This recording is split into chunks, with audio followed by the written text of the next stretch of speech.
istifadah wal hath ala tamassuki bi kitabillah wa sunnati rasulih wa du'a lil huda wa dalalata ala al khair ibtigha wajila mardati wa qurbihi wa thawabi subhanahu wa ta'ala. Allahumma salli wa sallim wa karim wa majid wa azim Sayyidina wa habibina wa zuhrina wa maulana Muhammad bin Abdullah Habibul Mustafa Sayyidus Sadah wa ala alihi wa sahbihi man sara ala darbihi wa alaina ma'hum wa fihim birahmatika ya arhamar rahimin amin ya rabbal alamin.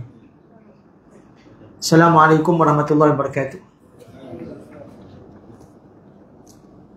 Alhamdulillah, pertama sekali syukur kita kehadrat Allah Subhanahu wa taala kerana dengan pilihan daripada Allah Subhanahu wa taala telah kumpulkan kita, diletakkan di dalam tempat yang paling dimuliakan oleh Allah Subhanahu wa taala. Harapnya kita mudah-mudahan dengan nikmat ini menjadi sebab Allah Subhanahu wa taala redha kepada kita. Amin ya rabbal alamin. Yang saya hormati pengurusi surau, para imam, ahli jawatan kuasa surau, tuan-tuan dan puan-puan, muslimin dan muslimat yang dimuliakan Allah. Jadi insya-Allah pada malam ni kita akan sambung bacaan kitab Mukasyafatul Qulub kita. Masih lagi di dalam bab berkenaan melatih diri menahan nafsu dan syahwat.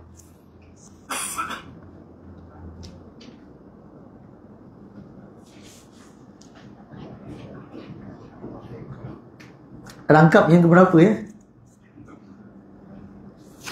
Ada siapa-siapa tanda tak? Mula-mula? Oh, saya ingatkan dah baca belum Okey, baik.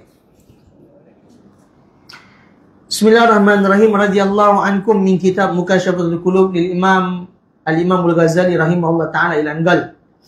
Bab keempat, melatih diri menahan nafsu dan syahwat.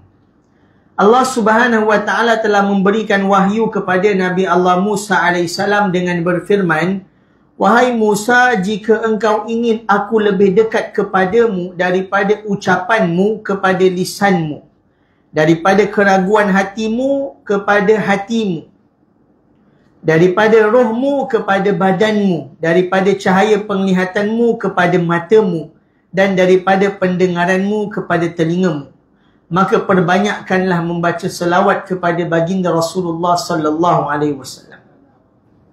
Allah berfirman lagi, hendaklah tiap-tiap orang memerhatikan apa yang diusahakannya untuk esok, iaitu hari kiamat. Surah Al-Hasyr ayat yang ke-18. Okey. Jadi pertama sekali kita pada kali ini nak belajar berkenaan tentang tadribat. Tadribat ni apa? Latihan diri menahan nafsu dan syahwat. Sebab tak ada lagi orang yang dia tak perlu melatih nafsu dan syahwat, tapi nafsu dan syahwat dah baik. Tak ada lagi. Wa imma para anbiya pun Allah datangkan tadribat, iaitu latihan untuk mengawal diri daripada nafsu dan syahwat. Ada satu kisah pernah seorang malaikah yang mana mempersoalkan tentang kelemahan manusia di dalam taat kepada Allah. Wa sa'ala hadzal malaikah, malaikat ni tanya kepada Allah, kenapa manusia ni qabih? Qabih ni maknanya kenapa lemah sangat nak lawan nafsu ni? Apa hebat sangat nafsu ni? Kenapa diorang ni selalu terjerumus di dalam menahan diri untuk melawan nafsu? Maka Allah Subhanahu wa taala telah jadikan hajat malaikat ini untuk jadi manusia ada nafsu. Bila dah jadi manusia ada nafsu, maka malaikat ni melalui kehidupan dia dalam keadaan mempunyai nafsu. Akhirnya terkecenderungan mengikuti hawa nafsu, buat benda yang Allah haramkan. Minum khamar, maksiat dan sebagainya. Sehingga kan bila malaikat ni faham bahawasanya betapa susah tadrib nak lepas latihan lawan nafsu dan syahwat ni, maka dia pun bertaubat kepada Allah dan berharap supaya Allah jadikan balik jadi malaikat. Jadi sebab tu manusia ni hebat. Sebab apa? Malaikat pun tersandau nak hadap lawan nafsu dan syahwat. Ini satu kemuliaan bagi manusia. Okey. Tuan-tuan dan puan-puan, dalam firman Allah Ta'ala ni, Allah Ta'ala telah bagi tahu kepada Nabi Allah Musa alaihissalam bahawasanya, wahai Musa, kalau kamu nak lebih dekat kepada aku, dengan makna kalau kamu nak lebih mudah mengabdikan diri kepada aku, salah satu kaifiat cara untuk kamu lebih mudah datang kepada aku adalah dengan berselawat kepada baginda Rasulullah SAW. Persoalan dia, apa kena-mengena selawat dengan nafsu? Sebab Nabi Allah Musa AS ni pernah diuji untuk melawan hawa nafsu dan syahwat. Ketika mana dia bersama dengan Nabi Allah Khidir AS di dalam 3 peristiwa. Jadi Allah ajar Nabi Musa, bagi tahu satu amalan, kalau engkau nak aku lebih dekat pada engkau, kau nak jadi orang yang lebih telus kepada aku, maka kaifiat dia adalah banyakkan selawat. Ini bentuk kemuliaan untuk Nabi kita, iaitu baginda Rasulullah SAW. Maknanya tuan-tuan, Allah cakap dengan Nabi Musa, nak jadi mulia, kena selawat pada Nabi Muhammad. Macam tu. Nak datang kepada aku lebih dekat, kena selawat kepada baginda Rasulullah SAW. Hari ni hari Jumaat kan? Tapi dah lepas lah. Sebab dah maghrib. Itulah kata guru-guru saya dulu. Hari Jumaat ni kalau penuntut ilmu. Tuan-tuan ni semua penuntut ilmu lah. Penuntut ilmu ni hari Jumaat ni paling-paling cikai. Maknanya paling-paling low class.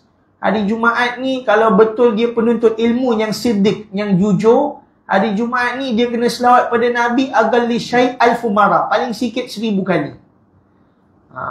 Jadi dekat situ kita dah boleh tahulah kita ni betul-betul jujur ke ataupun belum lagi betul-betul jujur.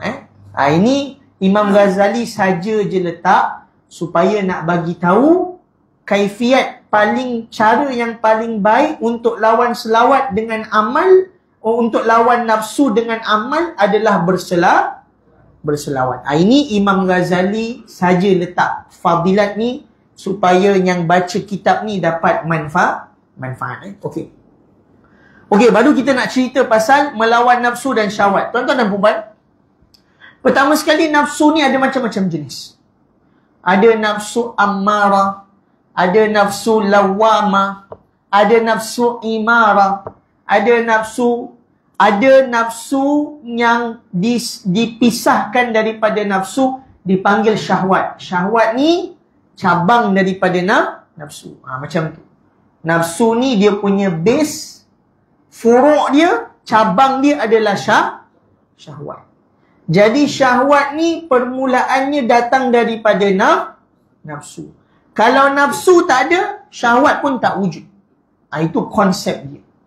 Tapi kalau ada nafsu, maka pasti akan ada syahwat. Okey. Jadi nafsu ni apa? Tu persoalan dia. Kita biasa dengar perkataan-perkataan Arab ni, nafsu, berkat, adab kan, maulid. Jadi hari ni nak sebut nafsu. Nafsu ni apa? Nafsu ni adalah keinginan. Nafsu ni adalah keinginan. Jadi kalau orang tanya nafsu ni, saya dah tak bernafsu, maknanya dia dah tak ada keinginan. Maknanya dia ni kayu. Dia dah tak ada keinginan nak makan, tak ada keinginan nak minum. Jadi yang tak ada nafsu ni apa? Kayu. Binatang pun ada nafsu. Cuma perbezaannya antara kita dengan binatang, binatang ni dia tak ada cabang kepada nafsu, iaitu syahwat. Jadi kalau orang kata, aku rasa kuda tu bersyahwat, orang yang cakap tu yang gila lah rasanya. Sebab binatang tak ada syahwat. Syahwat ni pula apa? Kalau tadi nafsu keinginan, syahwat ni pula dengan maksud rubah, iaitu kecenderungan. Lebih mudah kita faham, dia rasa sedap bila dia buat sesuatu. Itu mafhum dia lah. Itu syahwat. Okey. Tuan-tuan dan perempuan yang dirahmati Allah SWT, nafsu dia punya base. Cabang dia adalah syahwat. Okey. Imam Ghazali kata, ketahuilah wahai manusia, sesungguhnya nafsu yang memerintah akan kejahatan itu lebih memusuhimu daripada iblis. syaitan hanyalah memperalat nafsu syahwat untuk menguasaimu. Okey. Pertama sekali, al-akbarul adu. Musuh yang lebih hebat daripada iblis adalah nafsu. Tuan-tuan dan puan-puan, nafsu dengan iblis ni, nafsu ni dia jauh lebih kental. Sebab iblis ni bulan puasa dia tak ada. Nafsu ni bulan puasa pun ada. Dengan nafsu lah, Fir'aun ni dia berani buat benda yang iblis pun tak berani buat. Iblis ni walaupun dia duduk neraka Jahannam, tapi iblis ni tak sampai lagi tahap nak kata ana rabbukumul a'la, aku ni Tuhan yang maha tinggi. Tak berani lagi. Padahal dah masuk neraka dah. Dah rasa dah neraka, dah nampak dah neraka, dah nampak syurga. Tapi tak berani nak cakap, aku ni ana rabbukumul kubra, aku ni Tuhan yang maha besar. Tak pernah lagi iblis kata macam tu. Tetapi nafsu ni, punya handalnya nafsu, ketika dia datang pada Fir'aun, sehinggakan Fir'aun berani mengatakan ana rabbukumul a'la, aku Tuhan yang maha tinggi. Nak bezakan nafsu dengan iblis, ni bukan syaitan tau, ni bapa syaitan, iblis. Nafsu dengan iblis, nafsu lebih hebat. Okey. Kemudiannya pula, kata pengarang kitab, nafsu ini adalah ujian yang digunakan ataupun alat yang menjadi bantuan syaitan di dalam merosakkan seseorang Islam. Jadi maknanya, kalau nafsu ni berjaya dikawal, maka hasutan syaitan takkan jadi kuat. Tapi macam mana hasutan syaitan boleh jadi kuat? Bila mana nafsu tidak dikawal. Jadi orang yang, minta maaf cakap, orang yang kena tangkap basah tu, yang berzina secara haram, yang buat maksiat terang-terangan, pakai pakaian yang haram dekat luar sana tu, maknanya macam mana dia boleh ternoda dengan hasutan syaitan? Kerana dia tak ada tadribul hawa, tak ada latihan melatih nafsu. Nanti kita akan cerita macam mana nak latih si nafsu ni supaya nafsu ni tak ada gil. Okey. Kemudiannya pula, kata Imam Ghazali, janganlah engkau tertipu oleh nafsumu dengan segala angan-angan dan kepalsuan. Watak nafsu adalah merasa aman, suka berlengah-lengah, bersuka-suka dan malas. Dekat sini Imam Ghazali dah bagi tahu 4 tanda yang kamu ni dah ikut nafsu. Jadi tuan-tuan, kalau buat amal terjebak dengan 4 ni, maknanya ni nafsu. Maknanya ini bukan kebaikan. Senang je. Dengar macam senang lah kan. Pertama sekali apa? Pertama sekali, nafsu ni dia akan bagi kita angan-angan dengan kepalsuan. Angan-angan ni, maksud angan-angan ni, dia akan panjang fikir dia. Bukan yang baik. Dia fikir tentang kesedapan dunia ni. Kalaulah aku jadi muda balik ni, contohlah, kan? Kalaulah aku ni cantik macam zaman umur 20-an dulu, tu maknanya dia dah terkena dengan hasutan nafsu. Kalau dia tengok satu benda yang angan-angan palsu. Apa angan-angan palsu? Nak undur balik umur kan? Angan-angan palsu lah, betul tak? Kalau angan-angan kita, aku nak beli kereta tu, itu bukan angan-angan. Itu cita-cita dia. Dia masih mampu. Kalau dia kerja keras ke, walaupun umur dah lanjut, ini benda yang palsu. Kalaulah aku boleh terbang, contoh. Kalaulah aku duit ni boleh petik je jadi duit, itu angan-angan palsu. Jadi siapa yang ada fikir macam tu, maknanya dia dah terkena tipu dengan nafsu. Kan bagus kalau kalaulah aku jadi Imam Mekah ni, contoh kan. Itu angan-angan palsu lah, jauh sekali lah. Okey. Kemudiannya pula, watak nafsu ni pula, dia merasa tasliman. Dia akan rasa aman. Aman ni maknanya apa?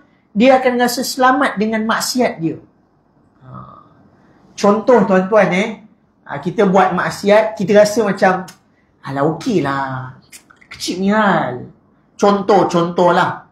Contoh dia nak berzina. Dia pun kata dengan pasangan yang dia nak berzina ni, kita berzina dekat luar negara. Contohlah kan. Tak pun, kita berzina dekat tempat yang gelap, tak ada orang. Maknanya dia rasa nak buat jahat ni aman. Nak minum arak? Minum dalam bilik sorok-sorok. Bulan puasa tak puasa, rasa aman. Apa dia buat? Makan dalam kelapa sawit diam-diam. Dia rasa aman buat maksiat. Jadi orang yang rasa senang buat maksiat ni, maknanya dia dah terjebak dengan tipu hela nafsu. Ini yang kedua. Adapun yang ketiga, wa yata'akharu ala syai', suka lengah-lengah buat benda baik. Tuan-tuan dan puan-puan, suka lengah-lengah ni risau sikit. Sebab apa? Golongan yang berlengah-lengah ni adalah golongan yang celaka. Fawailul lil musallin. Celaka bagi mereka yang melambatkan solat. Walaupun dalam tu Allah Ta'ala kata, celaka bagi mereka yang solat. Jadi ulama' bahas dalam tafsir. Ulama' mufassirin bagi tahu siapa yang celaka solat ni. Padahal solat dapat pahala, betul tak? Nak masuk syurga wajib kena solat. Tapi ada orang solat celaka. Sebab apa? Sebab yata'akharu, solat dalam keadaan berlengah-lengah. Tak apalah, saya muda lagi. Nanti saya dah masuk 60, baru saya duduk kat masjid. Sekarang saya sihat lagi. Contoh kan? Nantilah, sekarang ni duit tengah banyak, nak pakai, nak joli dulu. Nanti dah susah, nanti infak lah, nanti Allah bagi lagi.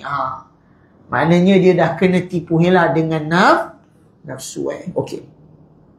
Dan kemudian yang terakhir, antara cara dan tipu hela nafsu ini, bersuka-suka dan kaslan, iaitu malas. Suka ni dengan makna al-ashaddu bil farh. Suka ni boleh, betul tak?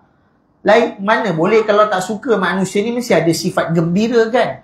Tapi ni bersuka-suka sehingga terlupa maksud kehidupan dia. Kerja manjang je suka, tak pernah menangis kepada Allah. Hidup nak seronok je.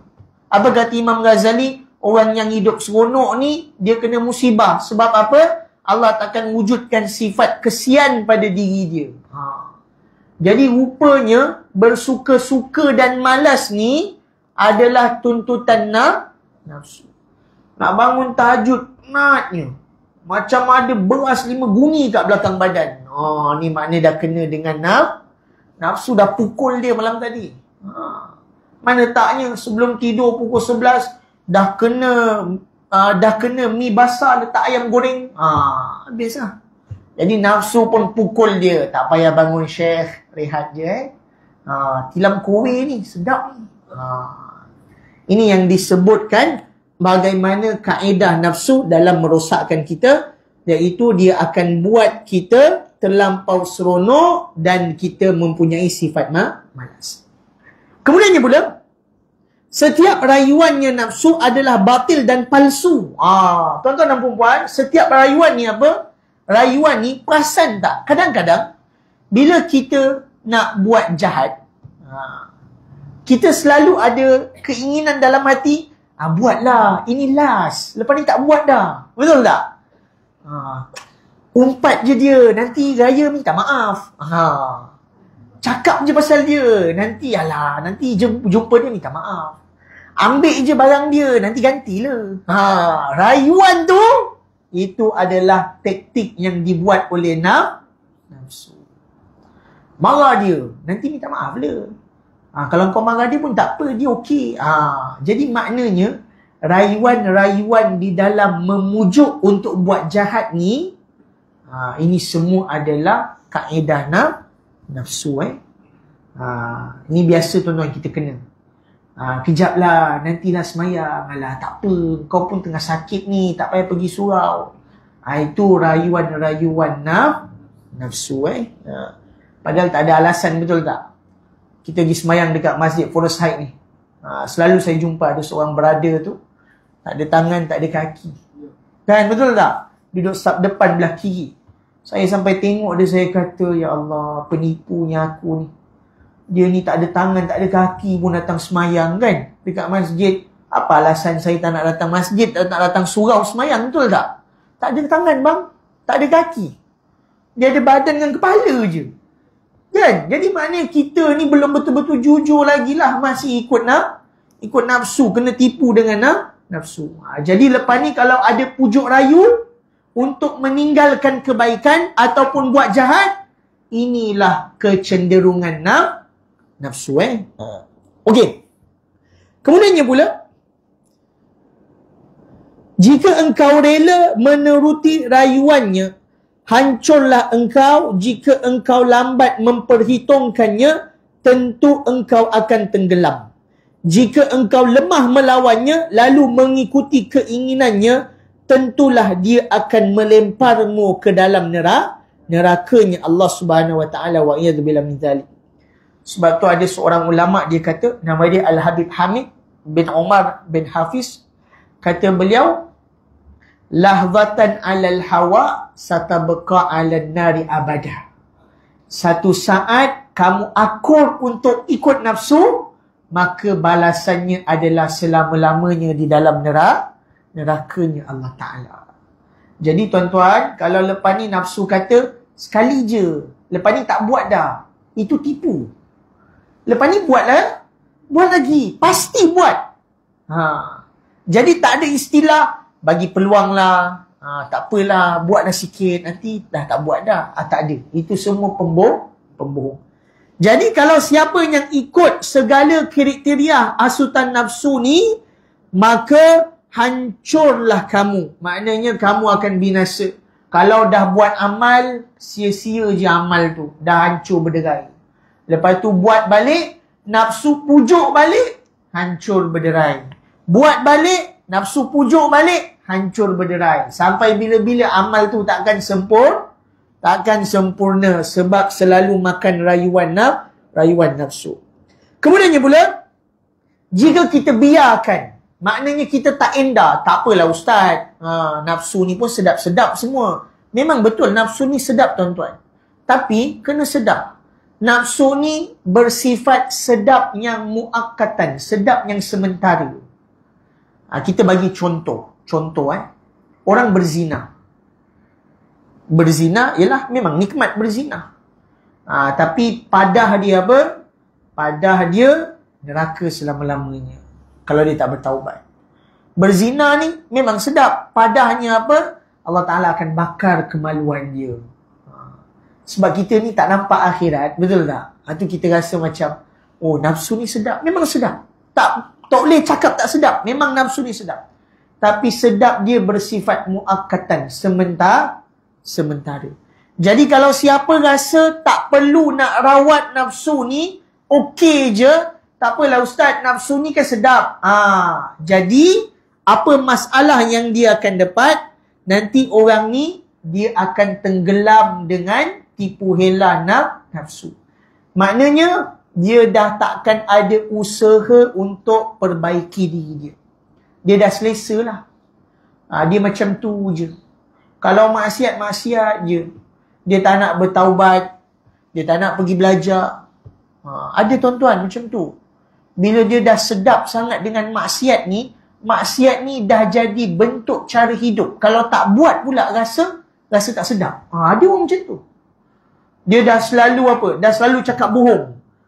Tak bohong hari ni, tak sah. Ada macam tu. Maknanya apa? Dia dah sedap. Dia dah tenggelam dalam nafsu. Dia tahu makan haram ni, hukum dia haram. Makan benda haram, hukum dia haram. Tapi sebab dia tak nak berusaha, dia biarkan je. Dia makan benda haram ni dah rasa biasa dah. Malah dia berbangga pula makan benda haram. Sebab apa? Sebab dia dah tak hiraukan macam mana nak rawat dia punya nafsu.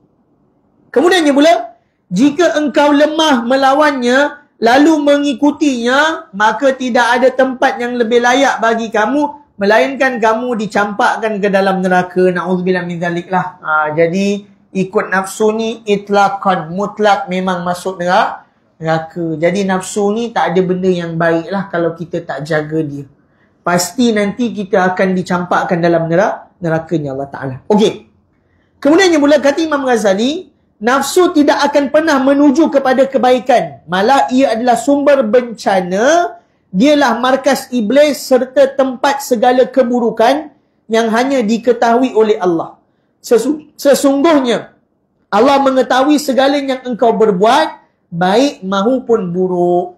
Tuan-tuan dan puan-puan, dalam ni Imam Ghazali kata nafsu ni tak ada apa yang baik. Tapi macam mana kita boleh buat baik? Nafsu dia takkan pujuk buat benda baik. Tapi macam mana ada orang walaupun ada nafsu tapi dia boleh buat baik? Sebab nafsu dia ini telah dipelihara dengan bil ilm, dengan ilmu agama. Jadi kalau dia tak ada ambil keputusan untuk belajar ilmu agama, maka nafsu dia ni takkan dipagar dengan benda baik, malah dia akan terus cenderung kepada maksiat. Jadi kalau orang tanya apa tujuan awak belajar ni? Tujuan saya salah satunya sebab nak jaga nafsu. Mudah aja. Kalau orang tanya buat apa setiap hari Jumaat pergi surau belajar? Tujuan dia sebab saya nak jaga nafsu. Kalau kita tak belajar, kita pun tak tahu yang selama ni kita kena tipu. Betul tak? Kita rasa buat lagi, sekali lagi, nanti kita rasa ni macam kepuasan diri. Rupanya kita kena tipu dengan nafsu kita. Jadi sebab tu tuan-tuan dan puan-puan, orang yang tak nak usaha, yang tak nak buat keputusan untuk didik nafsu dia, maka nafsu dia ni akan terus buat jahat. Dan yang lebih merisaukan, dia yang menjadi permula kepada kejahatan sehingga menyebabkan syaitan gunakan dia sebagai markas kejahatan. Ini dah teruk sangatlah. Dah lah ikut nafsu selalu. Kemudian bila syaitan tengok, dia ni pengikut sejati nafsu. Jadi apa lagi kita guna dia untuk jadikan markas kejahatan. Jadi kejahatan yang wujud ni semua bermula daripada dia. Na'udzubillah min dzalik. Jadi sebab tu tuan-tuan, kalau kita tak lawan dia, maka akhir sekali kita takut kita ni jadi tempat markas iblis di dalam menyebarkan kejahatan. Semua orang benci iblis. Iblis ni tak ada orang yang suka, semua benci. Orang kafir pun kalau kita tanya dia suka evil ke, dia akan tetap kata dia tak suka. Walaupun dia pakai baju tak cukup. Nak bagi tahu, iblis ni, syaitan ni memang tak baik. Tapi yang peliknya, ramai orang hari ni, dia tahu iblis ni tak baik. Tapi dia biarkan pula iblis ni, jadikan dia sebagai markas iblis. Sebab apa? Sebab dia pengikut nafsu yang setia. Na'udzubillah min dzalik. Jadi, kita harap pada Allah Ta'ala lah, Allah mafadna minal hawa'i sayyi'ah. Moga-moga Allah lindung kita daripada nafsu yang jahat. Amin ya rabbal alamin. Okey. Kemudiannya pula, kata Imam Ghazali, jika seorang hamba mahu merenungi umurnya yang telah lanjut untuk mencari akhirat, maka renungan itu dapat mensucikan hati seperti disebutkan oleh baginda Rasulullah SAW, iaitu tafakkuran bisaati, berfikir sesaat lebih baik daripada ibadat selama satu tahun. Dalam kitab ni tuan-tuan, Imam Ghazali bagi tahu salah satu kaifiat macam mana nak jaga nafsu ni, antara tindakan yang kamu boleh buat adalah cuba kamu ingat balik apa yang kamu telah gunakan umur yang terdahulu. Cuba ingat balik bagaimanakah kerakusan kita dalam menuruti perintah nafsu. Jadi flashback balik dosa-dosa kita ni, dia boleh jadi sebab supaya kita berhati-hati pada masa akan datang di dalam mengikuti hawa nafsu. Jadi kalau tak ada muhasabah, tak ada fikir yang sebelum ni kita ikut nafsu, maka kita takut nafsu ni dia akan terus menerus berpucuk di hati kita sehingga kita yang kita takut kita jadi markas kepada iblis. Tuan-tuan dan puan-puan, berfikir di dalam mengingati.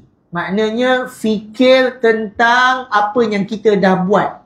Tapi kalau fikir je tak guna juga. Nabi bagi tahu siapa yang dah bermula fikir, muhasabah tentang maksiat yang dia buat, umur yang dia guna, nafsu yang dia ikut, fikir benda baik pun Allah bagi pahala ibadat selama setahun. Itu belum lagi melatih. Ini baru fikir. Duduk minum petang-petang kan, kita pun fikir, selama ni berapa banyak dah solatnya aku tinggal ni, aku tak qada lagi. Sebab selama ni ikut dia kehendak nafsu ni. Fikir macam tu, Allah bagi pahala setahun ni ibadat. Ibadat ni umum lah. Buat benda baik, setahun dapat pahala. Jadi sebab tu, kalau fikir pun dah dapat pahala yang besar, apatah lagi kalau kita buat tadrib, melatih untuk melawan hawa nafsu. Jadi semua orang kena ambil peluang untuk usaha melawan hawa nafsu, sebab fikir pun dah besar pahala. Walaupun dia tak tulis pahala melawan ni berapa, tapi kalau fikir pun dah besar pahala, rasa-rasanya kalau buat latihan lagi besar pahala dia. Okey. Demikian dalam tafsir Abu Laits. Maka sayugianya bagi orang yang berakal segera bertaubat atas dosa yang telah lalu dan memikirkan akan bekal mencapai keselamatan di akhirat. Dia memutuskan angan-angan keduniaan, segera bertaubat mengingat Allah, meninggalkan larangan-larangannya, sabar menahan nafsu dan tidak memperturutkan keinginan syahwat. Ingat, nafsu adalah berhala. Barang siapa menuruti nafsu bererti menyembah berhala. Orang yang menyembah Allah, dialah yang mampu menahan nafsunya. Na'udzubillah min zalik. Ini satu ancaman yang sangat keras. Dalam kitab tafsir Imam Abu Laits, ini salah seorang mufassirin, ulama tafsir lah.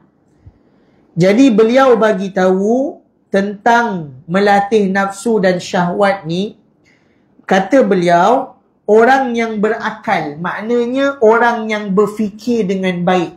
Ada orang dia ada akal tapi dia tak fikir. Tapi orang yang ada akal, yang berfikir dengan baik, pertama sekali apa dia akan buat dalam melatih nafsu ni? Fasari'u ila taubati, dia akan segera bertaubat.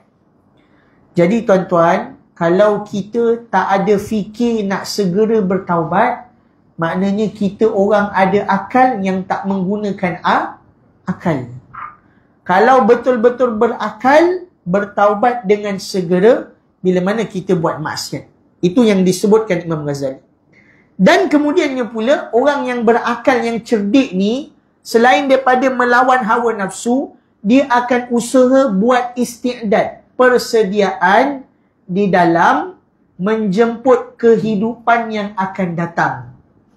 Hari ni kita selalu pesan dengan anak kita, nak kerja, belajar pandai-pandai, nanti dah besar nak kerja bagus-bagus. Betul tak? Itu orang cerdik punya fikir. Tapi orang yang lebih cerdik, dia kata dengan anak dia, nak jaga diri kamu, buat amal bagus-bagus, supaya kehidupan selepas kematian adalah kehidupan yang bagus. Jadi, kalau setakat dia fikir untuk masa depan dia waktu hidup, nak hidup selesa, itu belum cukup lagi berakal. Kata Al-Imam Dr. Said Ramadan Al-Buti, man huwa zaki? Az-zakiyu kana yasta'idu fil hayati yaumil akhirah qabla al-mamat. Orang yang cerdik ni siapa? Orang yang menyiapkan tempat tinggalnya pada kehidupan selepas kematian, qabla al-mat, sebelum datangnya mati. Jadi tuan-tuan yang datang belajar, datang semayang, jaga percakapan, jaga akhlak, insya-Allah semua ni tergolong dalam golongan yang cerdik. Amin ya rabbal alamin. Jadi orang yang cerdik ni dia tahu apa yang dia nak buat, dia tahu apakah matlamat hidup dia, bagaimanakah cara nak bertemu dengan Allah. Okey. Kemudiannya pula, orang yang cerdik, yang ada akal, kata Imam Abu Laits, dia akan segerakan memutuskan angan-angan keduniaan, segera bertaubat dan mengingat Allah. Dan dia akan berusaha meninggalkan segala larangannya secara muktamad. Tinggalkan larangan ni, ada orang dia nak tinggalkan larangan, tapi dia rasa larangan ni tak boleh buat dengan segera. Dia kena ambil masa. Tapi orang yang cerdik ni, dia tak ada dalil. Dia kalau tahu benda ni haram, dia terus tinggal haram. Saya bagi contoh. Ada orang ni sebelum ni dia meniaga, tapi meniaga sumber yang haram. Kalau dia dah tahu sumber tu haram, maka dia terus berhenti tinggalkan. Itu orang cerdik. Tapi orang yang dia cerdik, tapi dia tak betul-betul cerdik, dia tahu benda tu haram. Tapi ialah dia cerdik tapi tak cerdik lagi. Dia pun kata dengan diri dia, tak apalah, sikit-sikit lah, nanti lama-lama okey lah. Tuan-tuan dan puan, dalam Islam ni sikit-sikit, agak-agak, rasa-rasa dia tak ada. Hukum ni dengan zahir, al-hukmu bil mazahir. Boleh sikit-sikit ni, boleh. Tapi dia tak boleh terlalu lama. Sebab apa? Takut nanti dia akan tertipu dengan kaedah sikit-sikit. Contoh. Dia belajar pakai, dia tahu buka aurat ni haram. Betul tak? Dia pun belajar pakai tudung tutup aurat. Mula-mula pakai tudung singkat lah. Sampai atas dada. Orang pun tanya, kenapa tak pakai tudung betul-betul? Sabarlah, saya ni belum dapat hidayah lagi. Tengah sikit-sikit nak mula ni. Boleh sikit-sikit ni. Memang ada kaedah macam ni. Cuma, kaedah ni atas dasar rahmat, kasih sayang. Tapi masalahnya, umat akhir zaman ni, bila dia dapat cara kasih sayang ni, dia terlampau sedap dan tertipu dengan kaedah kasih sayang. Lala sekali daripada sikit-sikit, lala sekali terus dia kata, leceh lah. Terus dia pun buka balik hijab dia. Biasanya macam ni. Jadi, dalam melawan ataupun melatih nafsu ni, kata Imam Ghazali, dia kena buat keputusan dengan segera. Keputusan yang tepat bergantung kepada sesaat. Dia kena buat waktu tu juga. Ini haram, haram. Halal, halal. Kalau boleh tinggalkanlah yang disebutkan sikit-sikit. Terutamanya kepada perkara yang hak, wajib, haram. Ini kena jelas. Suka tak suka, kita kena bagi tahu yang jelas. Terutama benda yang wajib, yang haram. Kalau dia haram, tetap kena cakap haram. Tak boleh kata, sikit-sikit lah. Dulu dia minum arak. Habis nak berhenti minum arak. Boleh, tapi saya minum sikit-sikit boleh. Tak boleh. Habis. Kang dah jumpa kawan-kawan lepak ramai-ramai malam minggu, mabuk balik. Betul tak? Jadi, kalau benda halal haram ni, kalau boleh kena straight. Kalau halal, kalau wajib, tetap kena buat. Orang Islam, memang Islam daripada lahir lagi, tahu cara nak semayang. Kemudian bila dia nak bertaubat, dia nak semayang. Tapi dia punya anggapan, sikit-sikit lah dulu. Semayang subuh, zuhur tak nak, maghrib semayang, isyak cuti, subuh esok penat, zuhur semayang. Biasanya dia akan gagal. Sebab tu tuan-tuan, ulama' ni, dalam bagi hukum, dia akan bagi hukum yang tak sedap pada nafsu. Sebab apa? Sebab nak melatih. Melatih ni ada sedap ke? Mana ada sedap? Tak ada sedap. Tapi dah habis latih baru sedap. Orang masuk askar, waktu kena rekrut, sedap ke? Mana sedap? Kena grip, kena apa semua, betul tak? Tapi bila dah habis, okey, relax je. Tak ada apa pun. Saudara mara saya 5-6 orang askar. Relax je, okey. Kan? Orang berniaga. Dulu waktu mula-mula nak berniaga, mana ada sikit, apa? Waktu mula nak usaha, senang ke? Mana senang? Tak senang, susah. Kerja macam nak mati. Tapi bila dah jumpa rentak, dah berjaya, senang tak? Senang, relax je, kan? Jadi macam tu latih nafsu ni. Kalau dalam urusan dunia kita boleh bersungguh, takkan urusan nafsu kita tak boleh bersungguh. Jadi tuan-tuan, kalau boleh usahakan benda yang haram, halal, wajib haram ni jangan ada istilah sikit-sikit. Kullul haq walau kana muran, berkata yang benar walaupun pahit. Haram tak boleh. Tak ada, boleh sikit. Boleh bagi aku. Tapi kau cakaplah hadiah. Tak ada. Tetap haram. Okey. Kemudiannya pula, kata pengarang kitab, ingatlah sabar dalam menahan nafsu dan tidak memperturutkan keinginan syahwat. Ingatlah, nafsu ni umpama berhala. Maksud berhala ni apa? Berhala ni barang siapa menuruti nafsu seperti menyembah berhala. Maksudnya, orang yang dia menuruti nafsu ni bermakna dia telah membesarkan sesuatu yang selain daripada Allah dalam diri dia.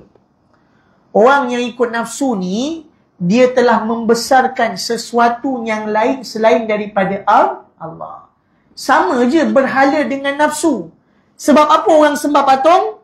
Sebab ikut nafsu. Ingat tak apa kata Abu Jahal bila Nabi kata, ya Aba Jahlin, qulu la ilaha illallah tuflihun. Wahai Abu Jahal, kata la ilaha illallah, nescaya kamu berjaya. Apa kata Abu Jahal? Kata Abu Jahal, la kana Latta wa Uzza wa huwa min, sesungguhnya Latta dan Uzza ni adalah pembawakan yang dibawa daripada zaman datuk nenek moyang kami dulu lagi. Maknanya apa? Maknanya Abu Jahal mengikut kehendak dia. Jadi orang yang membesarkan nafsu, taat pada nafsu ni, seumpama macam dia membesarkan berhala. Sama je. Sebab apa dia sembah berhala, tak nak sembah Allah? Sebab dia tak boleh nak buang nafsu dia. Dia tak boleh lawan nafsu dia. Sebab dia kata berhala ni daripada nenek moyang kami. Nenek moyang kami takkan salah, mesti betul. Sebab itulah dia nak ikut sembah berhala. Jadi sama je. Walaupun orang ni tak sembah berhala, tapi kalau dia ikut nafsu dia, sama macam mana dia memperjuangkan menyembah berhala. Datanglah baginda Rasulullah SAW, tunjuk dekat Abu Jahal yang Allah Ta'ala bagi kepada Nabi mukjizat belah bulan. Tetap juga dia sembah berhala. Sebab apa? Sebab keinginan dia, kecenderungan dia. Jadi tuan-tuan, kalau dah ikut nafsu ni, datanglah ustaz pakai serban 10 tingkat pun, tetap dia akan dengan nafsu dia. Datanglah jabatan agama Islam ke apa ke siapa ke, punya luar negara dalam negara ke, nasihatkan dia. Kalau dia dah nak ikut nafsu dia, tetap juga dia akan ikut nafsu dia. Jadi sebab apa? Kenapa ramai orang tak berjaya? Sebab yang besar dia ikut nafsu. Tapi kalau dia boleh simpan dulu, tahan dulu, dengar nasihat, terima ajakan kawan-kawan datang majlis ilmu, insya-Allah dia akan ikut. Tapi sebab apa dia tak nak ikut? Sebab dia membesarkan nafsu, macam mana penyembah berhala membesarkan berhala. Semua orang tahu tuan-tuan, berhala tu manusia yang reka. Betul tak? Bukan reka dari sudut bentuk, rupa pun manusia yang reka. Tetapi kenapa manusia masih menyembah? Kerana kecenderungan keinginan dia. Jadi kita berharap pada Allah Ta'ala, mudah-mudahan Allah Subhanahu Wa Ta'ala jadikan kita orang yang berjaya melawan nafsu ni dengan cara-cara yang disebutkan oleh Imam Ghazali ni, supaya kita tak nak kita ni nampak buat baik, tapi sebenarnya kita sama dengan penyembah berhala. Na'udzubillah min dzalik. Kita berharap kepada Allah Ta'ala, mudah-mudahan Allah beri kekuatan kepada kita, khususnya di dalam kita melawan nafsu, di dalam kita mengawal nafsu, dan di dalam kita mentarbiah nafsu, sehinggalah kita benar-benar merasakan kemanisan di dalam beribadat kepada Allah SWT. InsyaAllah pada masa akan datang, kita akan ceritakan balik macam manakah nafsu ni permulaan dia masa mula-mula dihidupkan. Apakah jenis-jenis nafsu ni dan bagaimanakah setiap nafsu ini berfungsi pada manusia pada kelas yang akan datang insya-Allah. Wallahu a'lam. Baik, silakan Tuan Zainal. soalan lah. Okey, silakan. Soalan nafsu tu je lah. Berkendak berkeinginan lah. Tapi di sana ada terletak satu hawa. Naam. Hawa ni mana dapat mana dia tak kuat. Dapat? Dapat mana dia tak kuat dia nak lagi. Hawa. Betul tak? Maknanya dia dah dapat. Dia sampai hati nak lagi. Okey. Hawa ni. Naam. Jadi apa hubungan dia kedua ni? Betul, sama je. Nafsu dan hawa ni sama je. Dua-dua daripada base yang sama. Dua-dua bermula daripada keinginan nafsu. Hawa, syahwat, rughbah, ini semua anak-anak dia. Jadi kalau dia tak ada bermula dengan keinginan, maka syahwat, hawa ni takkan wujud. Tapi bila bermula dengan nafsu keinginan ni, syahwat, hawa ni semua akan datang. Rasa tak puas, nak lagi, betul tak? Ini semua akan wujud. Sebab dia bermula pada nafsu. Satu lagi pasal nafsu ni. Ada orang dia ada bola kucing lah. Naam.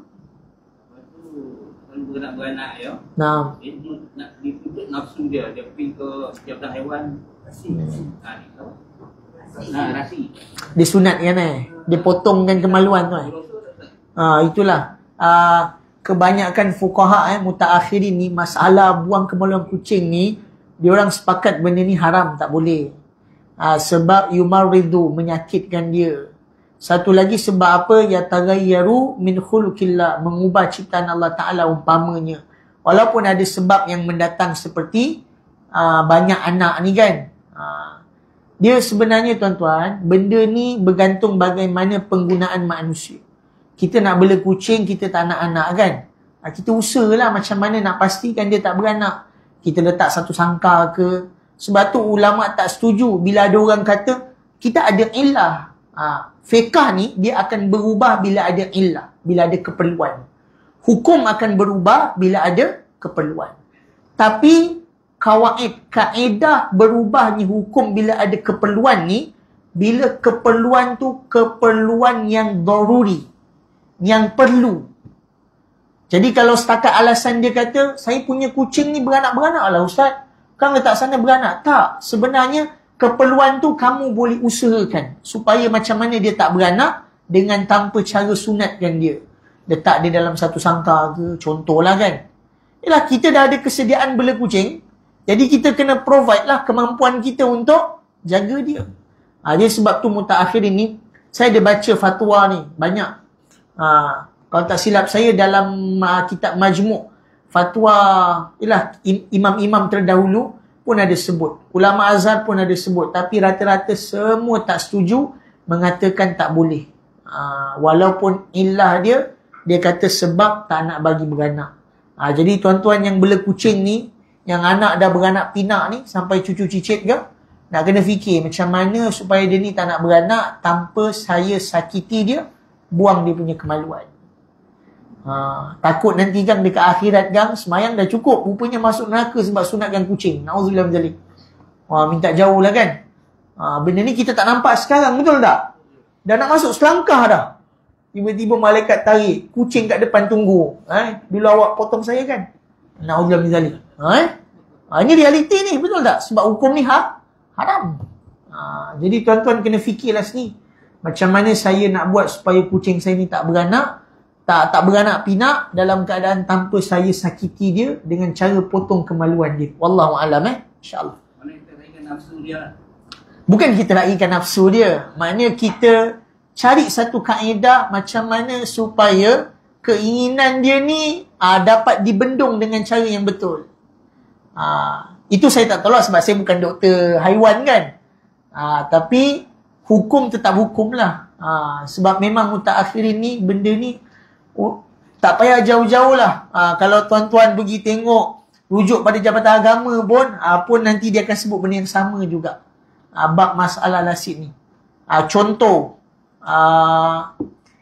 anjing banyak. Jadi banyak anak-anak anjing. Pembiakan terbiar kan, banyak sangat. Tak ada pun kata nak potong, tapi kaedah dia apa? Ambil, tangkap, simpan kat satu tempat. Macam tu je. Jadi kalau dia beranak kat situ je. Sebab tu, kalau nak mudah kan, kalau mampu bela, kena bela betul-betul. Kalau tak mampu bela, tak payah bela. Dia macam tu je, lebih mudah. Naam. Boleh silakan. Kalau salah. Naam. Tadi berkaitan tentang cinta. Naam. Itu dia punya cara berlaku. Naam. Macam mana buat dengan manusia? Naam. Apabila dia buat melakukan pembedahan. Naam. Dan adalah tuntutan insurans. Naam. Apa kesan-kesan dari sudut pandangan Islam mereka? Naam. Perbuatan-perbuatan yang macam Maksudnya dia okey, faham. Dah meninggal kemudian buat postmortem kan? Okey, faham. Boleh lah, benda tu mesti kena buat kalau nak dapatkan insurans tu, betul tak? Marhaba, naam. Okey, tuan-tuan dan puan-puan, dekat masalah ni kan, pertama sekali kita cerita tentang mayat ni dululah. Sebab tu kata benda ni kena ada kesedaran. Pertama sekali, mayat ni sentuh je sakit. Sebab jasad tanpa roh, dia sakit. Jadi kalau kita dah mati, orang sentuh kita, sakit. Sebab tu haram meratap hibah. Maknanya, macam tu. Sebab mayat sakit. Postmortem. Sebab tuntutan insurans. Postmortem tu sakit tak? Pasti sakit. Betul tak? Kena bius pun sakit, apatah lagi tak ada bius kan? Okey. Jadi, benda ni macam mana dia boleh jadi boleh? Maknanya, walaupun sakit, tapi benda jadi boleh. Dengan arahan si mati. Kalau si mati dulu, ni tuan-tuan boleh baca dalam fatwa-fatwa takaful lah. Company-company takaful ni kan? Dia dah bahas masalah syariah ni. Kalau tuan-tuan tengok, contoh, saya ada hibah. Hibah lah. Kalau insurans konvensional, benda haram. Hibah ni Islamik punya. Okey, saya ada hibah.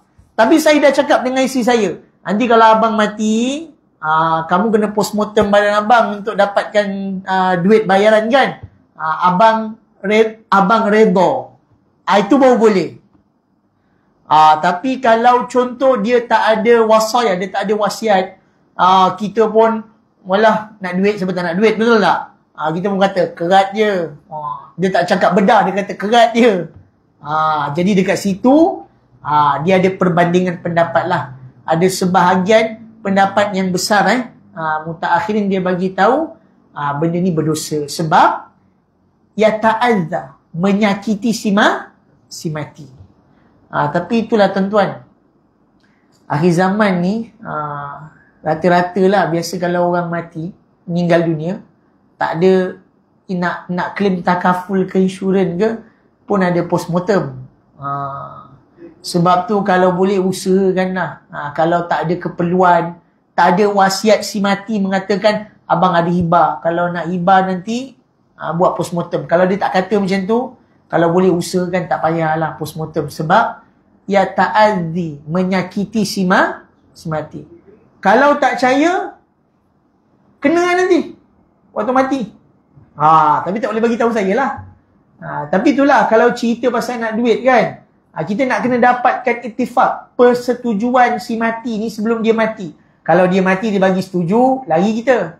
Jadi kena bagi tahu dia, tanya dia, abang, nanti kalau abang mati ni ada postmortem, nak dapat hibah kan, abang redha tak? Sebab dia sakit. Kalau si abang kata abang redha, tak ada masalah. Itu baru boleh cerita.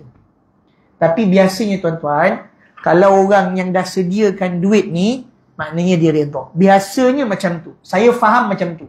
Kalau tak apa-apa, dia beli benda tu, betul tak? Mungkin bagi dia, sakit untuk saya ni menggembirakan isteri dan anak-anak. Itu okey lah.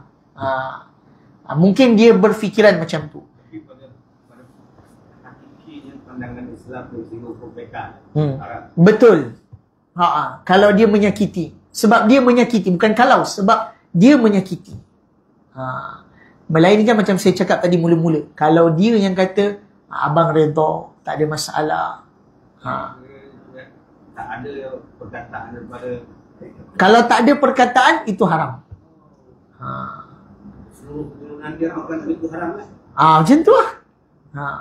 Sebab tu benda ni nak kena clear. Benda ni nak kena kena ada ittifaq, persetujuan. Dia kena bagi tahu. Waktu tu tanya Ustaz, Nah. buat jawapan tu menjadi satu kuliah. Nah. Dia akan jadi persoalan lah. Jadi kita boleh dengar oleh peserta kuliah ni Nah. supaya faham. Nah. Kan? Jadi tak ada pertikaian. Betul. Jadi maknanya kalau macam ni, siapa yang memang ada persediaan untuk sediakan jumlah sesuatu untuk ahli keluarga, semua kena maklumkan. Okey, macam ni baru boleh. Jadi sebelum nak meninggal dah bagi tahu wasiat siap-siap. Sebab tu Nabi bagi tahu al-wasaya. Wasiat ni adalah satu sunnah tuan-tuan. Sebab tu tuan-tuan nak kena usahakan sebelum mati ni ada sikit wasiat. Supaya wasiat ni dia dapat membantu untuk bagi manfaat. Kalau tak nanti benda ni dia tak akan jadi clear. Sebab benda ni mudah je. Benda ni macam kita bagi tahu benda ni macam akad lah. Walaupun dia bukan akad tapi dia macam tu lah. Dia nak bagi tahu persetujuan yang dia bersetuju dan dia sanggup rasa sakit demi nak bagi persediaan untuk keluarga yang lebih baik. Wallahu a'lam. Nah. Kalau boleh tu nak cari punca kematian, bukan Itu cerita lain. Kalau dia kena bunuh nak cek ke punca kematian, itu cerita lain. Betul. Itu bukan sebab barang, ni sebab barang. Duit ni barang. Dia nak cek keperluan barang. Kalau macam punca kematian ni, ini maslahat. Maslahat ni cerita lain. Itu keperluan. Itu cerita lain. Tapi kalau barang ni, duit ni, keinginan, ini cerita lain. Ini tak ada pun tak apa, betul tak? Tapi kalau punca kematian ni, sama bila tak tahu dia mati macam mana. Takkan dia mati katak je, betul tak? Kesian dia. Itu cerita lain. Itu sebab dia ada illah, ada keperluan. Baik. Rasa sakit waktu post-mortem mati ni, rasa sakit tu sama dengan rasa sakit waktu hidup? Tak. Yang pastinya tak. Sebab sakaratul maut pun bersamaan dengan 300 tusukan pedang. Sakaratul maut ni, apa maksud ta'rif sakaratul maut? Sakaratul maut ni nusfu bin nusfi, setengah-setengah, tengah hidup tengah mati. Jadi kalau tengah hidup tengah mati pun dah 300 pedang, apa dah lagi tengah mati? Tak ada ruh. Tapi yang pastinya tak sama. Tak apa, nanti saya dah kena, saya beritahu lah. Contohlah. Tapi nak bagi tahu tak sama langsung sebab tubuh ni tak ada roh, sakit tuan-tuan. Memang sakit. Ini muktamad Tubuh ni tak ada roh, dia sakit. Orang tidur kan, kalau roh ternaik, boleh jadi apa-apa ke dia? Badan dia tak ada apa-apa. Jadi badan dia sakit. Sebab tu janganlah, tinggalkanlah meratap hiba ke, nak cium, boleh cium, tapi jangan cium. Contoh ni kepala mayat kan, cium mayat tu. Mayat tu kalau boleh dia cakap, dia kata slow-slow lah. Betul, sebab sakit. Tanyalah ustaz yang lain, dia akan jawab macam tu juga. Memang sakit. Jadi nak cium pun kena tertib. Kalau tak ada keperluan, tak payah cium pun tak apa. Setakat kawan-kawan kan, tak nak lecehkan dia. Allah Ta'ala ni tahu apa yang ada dalam diri kita, betul tak? Kita nak muliakan dia. Saya tak nak sakiti dia, ya Allah. Sebab saya dah belajar, pegang mayat tanpa roh ni sakit. Jadi tak nak sakiti dia. Dalam hati saya nak cium, tapi tak nak sakitkan dia. Doakan dia. Itu pun dah okey dah. Ini kan, yang ni datang, member seorang datang, lepas tu kain tu dia tutup kuat-kuat. Kita tak sakit. Tapi mayat tanpa roh sakit. Pasti sakit. Percayalah. Jadi kalau boleh elakkanlah. Tak ada keperluan, tak payahlah. Wallahualam, insyaAllah. Tak apa, nanti saya akan bawakan beberapa rujukan yang lain berkenaan tentang postmortem ni. Saya suka soalan-soalan macam ni sebab ni soalan mutaakhirin. Sebab mesti ada mufti akan bagi pandangan, betul tak? Tak apa, nanti saya akan kumpulkan beberapa pendapat. Sebab pendapat ni dia ada check and balance. Nanti saya akan rujuk balik pendapat ulama' sekarang dengan ulama' dulu. Nanti saya akan maklumkan insyaAllah pada kelas akan datang, insyaAllah. Okay, baik. Supaya lebih jelas lah. Wallahualam. Kita akhir majlis kita dengan bacaan doa. Kemudian kita bersiap solat isya. Allah syaitan. Bismillahirrahmanirrahim. Alhamdulillahirabbil wassalaatu wassalamu ala asyrafil anbiya'i wal mursalin wa ala alihi washabihi ajmain. Allahumma inna nas'aluka ridhaka wal jannah wa na'udzubika min sakhatika wan nar. Allahumma nawwir qulubana ya Allah. Allahumma hasibna hisaba yasirah ya Allah. Allahumma tul umurana wa barik umurana ya Allah. Allahumma ighfir lana dhunubana wa liwalidina wa abaina wa ummahatina wa masyayikhina wal jami'il muslimina wal muslimat wal mu'minina wal mu'minat birahmatika ya arhamar rahimin. Sallallahu ala sayyidina Muhammadin nabiyil ummi wa ala alihi washabihi wasallam. Subhana rabbika rabbil izzati amma yasifun wa salamun alal mursalin walhamdulillahi rabbil alamin. Taqabbalallahu minkum.